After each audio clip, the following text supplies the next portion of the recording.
Donc oui, toi qui me regardes, il se pourrait que tu sois confronté à de l'harcèlement. Et je vais te demander, première chose, de ne pas t'énerver. L'harcèlement est un fléau sociétal qui ne connaît ni couleur de peau, ni âge, ni sexe, ni pays, que sais-je. En France, l'harcèlement, c'est un étudiant sur 5 qui en est victime de manière physique, psychologique, verbale, que sais-je. Et de surcroît, tous les jours de manière répétée. Je décide à travers cette nouvelle vidéo qui se veut aussi une chaîne de sensibilisation, d'éducation, te partager ce fléau, te partager cette thématique parce que je suis conscient qu'il y a des étudiants étrangers qui en sont victimes. Il y en a des étudiants aussi, bien entendu, locaux qui en sont victimes. Aujourd'hui, à travers cette vidéo, je vais te partager ma petite expérience et aussi te partager un cas d'école qui a eu lieu sous peu. Tu es certainement intéressé. C'est juste après le générique.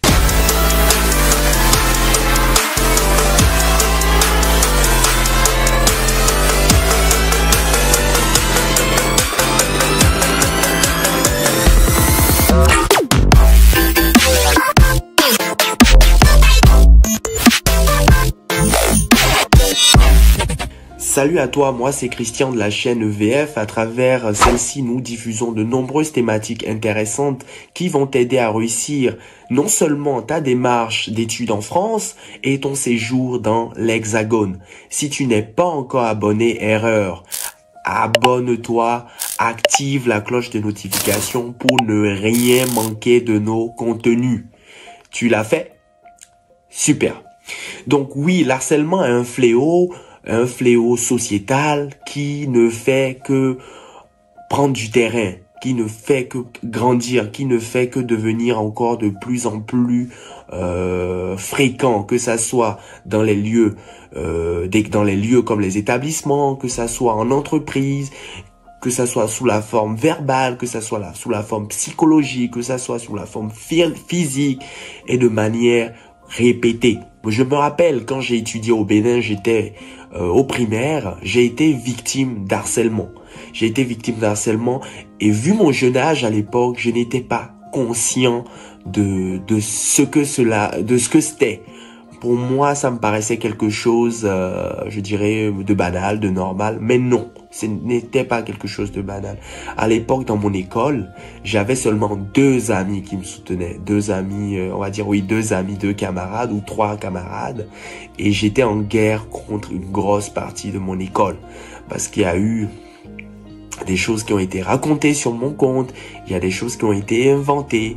Et au fil du temps, ça partait en clash avec ce groupe, je dirais ce grand groupe, je vais pas les appeler ennemis, ce grand groupe d'étudiants, d'écoliers qui ne m'appréciaient pas.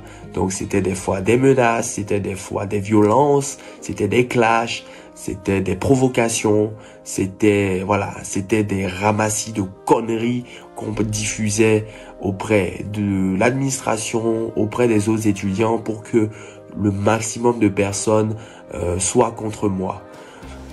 Il y en avait heureusement qui n'étaient pas naïfs, qui faisaient leur petite vie, mais une grosse partie de l'école, je ne me parlais pas et me prenait en ennemi.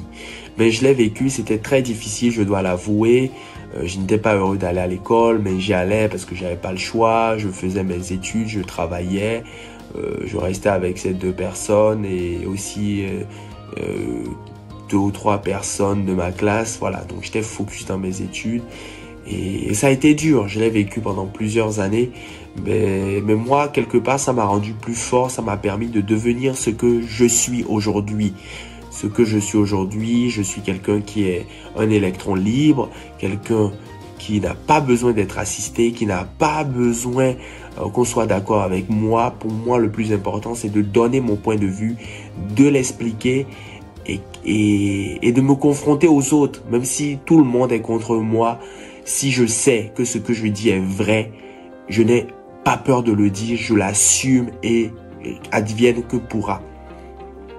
Et voilà, ça m'a rendu très fort mentalement, mais je suis conscient que l'harcèlement, tout le monde ne le vit pas de la même façon. Et on peut le constater que dans l'actualité en France, par exemple, il y a beaucoup de jeunes écoliers qui se suicident parce qu'ils n'en peuvent plus, ils sont au bord du gouffre, au bord du précipice.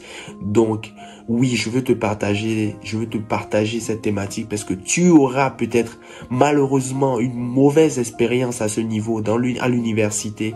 Toi qui es venu juste étudier, toi qui es venu juste nourrir intellectuellement, toi qui es juste venu acquérir une expérience et partir peut-être dans ton pays ou poursuivre ton expérience en France. Dernièrement, nous avons accompagné une étudiante qui est dans une école d'hôtellerie et restauration qui a 2 ans d'écart avec sa classe pour la plupart, donc elle est en première année et elle a été victime d'harcèlement de toutes parts.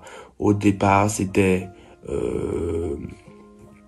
des moqueries, après c'est des photos qu'on a piquées sur Instagram.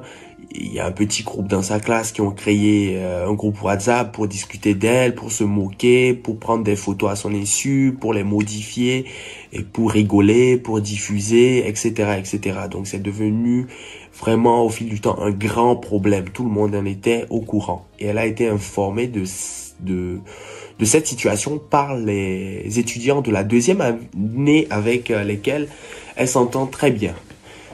Donc la direction a été informée, la direction lui a demandé un après-midi de rentrer chez elle et elle a fait une réunion avec la classe pour détecter les auteurs de ces actes. Donc une fois que ces auteurs ont été appréhendés, après il y a une réunion qui a été mise en place pour confronter l'étudiante victime et ses auteurs, on va dire, et il y a nous on a été auprès de la direction pour discuter de la situation, pour savoir un peu ce qu'il en est, et un avertissement par courrier a été envoyé à ces étudiants, une explication a été donnée par la direction, que ces étudiants sont de 4, ils ont reconnu leur tort. Il y a eu des larmes, il y a eu des excuses qui ont été envoyées par message pour certains. Et ce qu'il faut savoir dans ce genre de situation, en général, quand il y a un groupe d'harceleurs, il y a les têtes de pont et il y a les suiveurs. Les suiveurs, c'est des gens qui exécutent sans vraiment partager, on va dire, sans vraiment partager la forme, le fond, mais qu'ils font parce que ils ont envie d'être intégrés, d'être assimilés à un groupe. Ils n'ont pas envie d'être victimes de cela, ils n'ont pas envie de subir la même sentence. Donc ils exécutent comme des petits suiveurs pour être appréciés du groupe, pour être intégrés dans le groupe. Donc ces individus ont été appréhendés. Ceux qui ont été suiveurs ont spontanément présenté des excuses, mais pour les autres, ils ne sont pas conscients, ils ne sont toujours pas conscients de leurs actes. En tout cas, jusqu'à ce que je tourne cette vidéo, je pense qu'ils ne sont pas, peut-être ils ont changé entre temps, ils ont peut-être pris conscience, je ne sais pas, mais bon, en tout cas, quand on s'est rendu à la direction de l'école, en tout cas, ce qui nous est revenu, c'est qu'il y en avait que les suiveurs qui ont pris conscience de leur connerie, mais pas les autres. Donc voilà. Apparemment ça se passe bien maintenant. Après tout ce qui a été mené, l'étudiante se sent mieux. Il n'y a plus vraiment d'harcèlement. Voilà, elle est épanouie parce que ça a été très difficile pour elle les semaines. Elle n'avait pas envie d'aller en cours. Elle était énervée, nerveuse. Elle était pas bien. Ça se sentait qu'elle était pas bien. Donc oui, toi qui me regardes, il se pourrait que tu sois confronté à de l'harcèlement. Et je vais te demander, première chose, de ne pas t'énerver, de ne pas rentrer dans la provocation, de ne pas réagir, Ce que tu peux faire, la première chose, c'est de signaler à la direction de la situation et de prendre le maximum de preuves, parce que ça sera ta parole contre la leur. Et malheureusement, quand tu es seul face à un groupe qui tiennent les mêmes propos, c'est difficile de te croire. Donc, essaie d'avoir des preuves, des messages, des photos, que sais-je. Essaie de les avoir.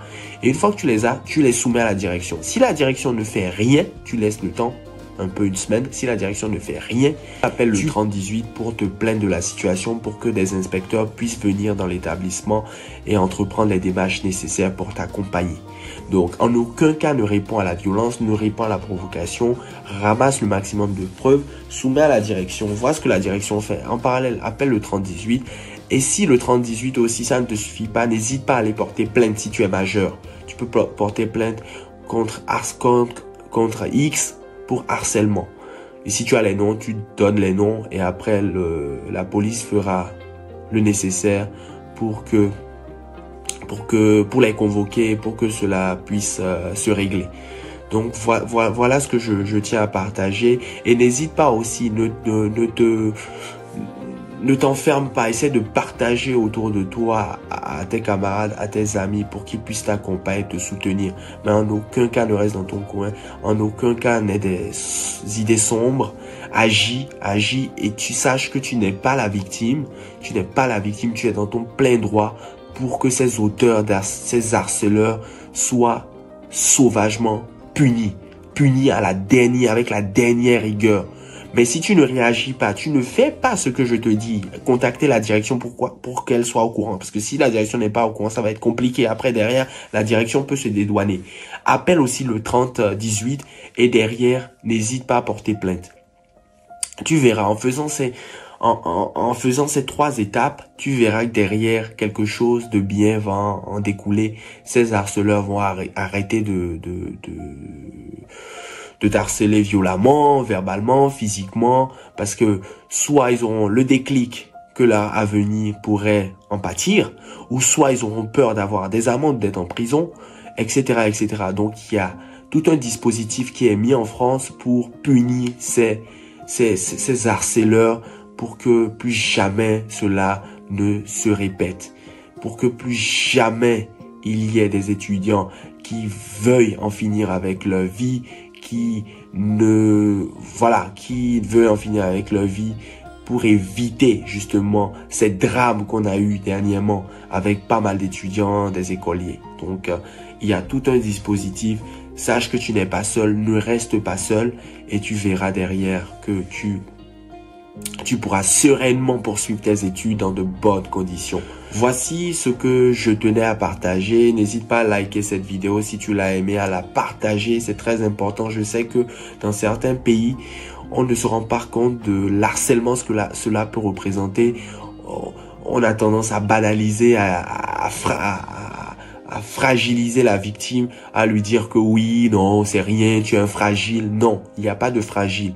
Quand tu es face à un groupe d'individus qui te menacent, qui se moquent de toi, qui t'agressent, qui se moquent de toi continuellement, il y a de fortes chances que cela puisse t'impacter, même si tu es le plus dur possible, même si tu es un roc, même si tu es dur comme un rocher, comme une pierre. Non, parce qu'au final, on reste des humains, on a des émotions, on a des sentiments, on a ce besoin d'appartenance, de se sentir bien dans l'environnement dans lequel on est.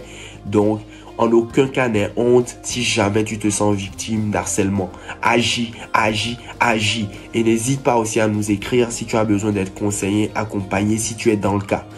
Voici ce que je tenais à partager. Si cette vidéo t'a semblé utile, n'hésite pas à la liker, à la partager et à la faire tourner, pourquoi pas. En attendant la prochaine vidéo, prends soin de toi et je te dis à très vite. Ciao.